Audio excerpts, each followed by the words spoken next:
Hey guys, and welcome to this hobby tips video where we paint a blue-green blend on some cloth on a Deathrattle skeleton for Soulblight Gravelords. So this is the third in a series that I've been doing on the channel.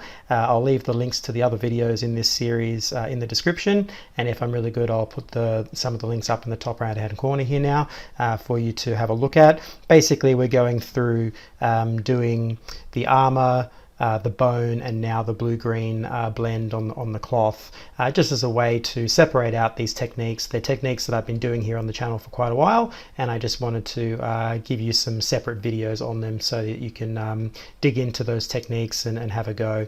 So today we're going to be doing that cloth. So the colors we're using: dark sky blue. You will have seen these colors on the how to paint the blue-green blend on armor for the vampire, which is also on the channel. I'll try to leave that in the description as well. We're using this sick green, which is an important color for the technique. So it's using a color that's very rich in pigment, that green, and that helps to give this whole technique vibrancy. So, and obviously the Kraken skin and the toxic mist for the highlights for both the blue and green areas. So it's a fun little technique. It's easy to do.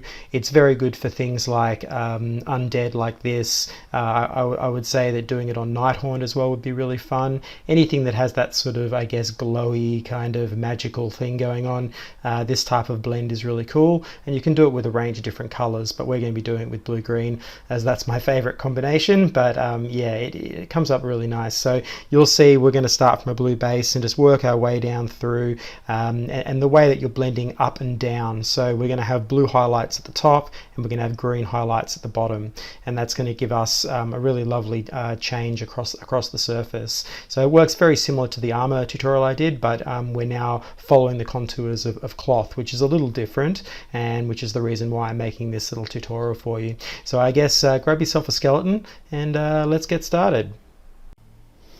Okay, so to begin with we want to get our base down, and so we're using the dark sky blue to give an all-over coverage for the robes, and that's where we're going to begin. And you've got to build up your gradient. So you'll see in front of me there that I've got a selection of colors. So all I've done is added sick green to the blue and built up successive lighter and lighter tones, adding more and more sick green until we get to a mid-tone, which is basically the third one in, which is almost entirely just sick green. And then from there we're adding Kraken skin into that for the last couple of layers above that. So you should end up with, I think, 6 different tones where you're moving on. The highlight colors are above sick green, and below that are your sort of your shade tones, or your build up of the actual base green itself.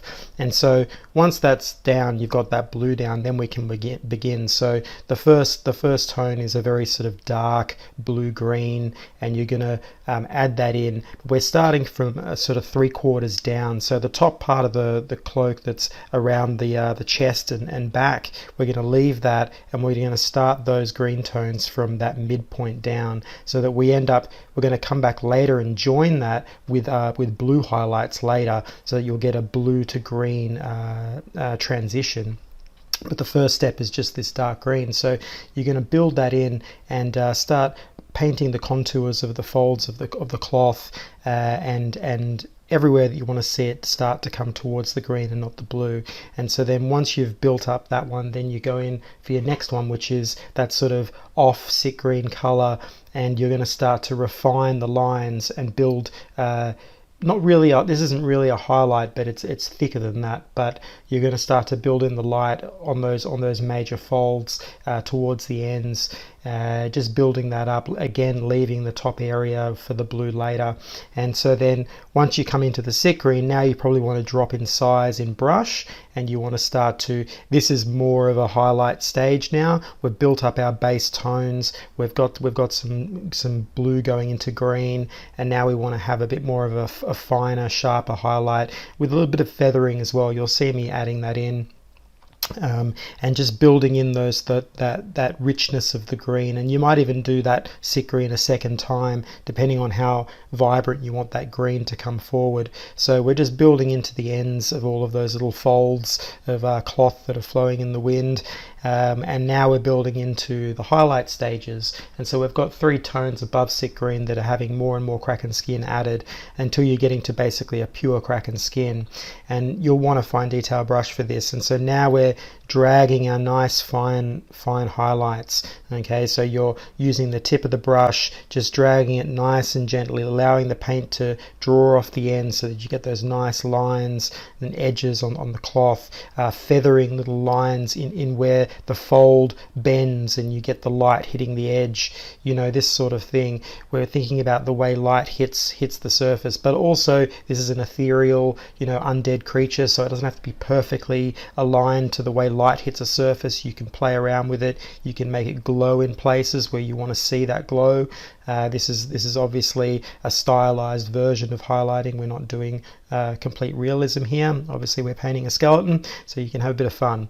So you're just building up each of those 3 highlight stages, less and less of the model, until you end up with the Kraken skin. And the Kraken skin is for the very edges, the very fine lines, the brightest brights, the points of light, so that you end up with a nice transition.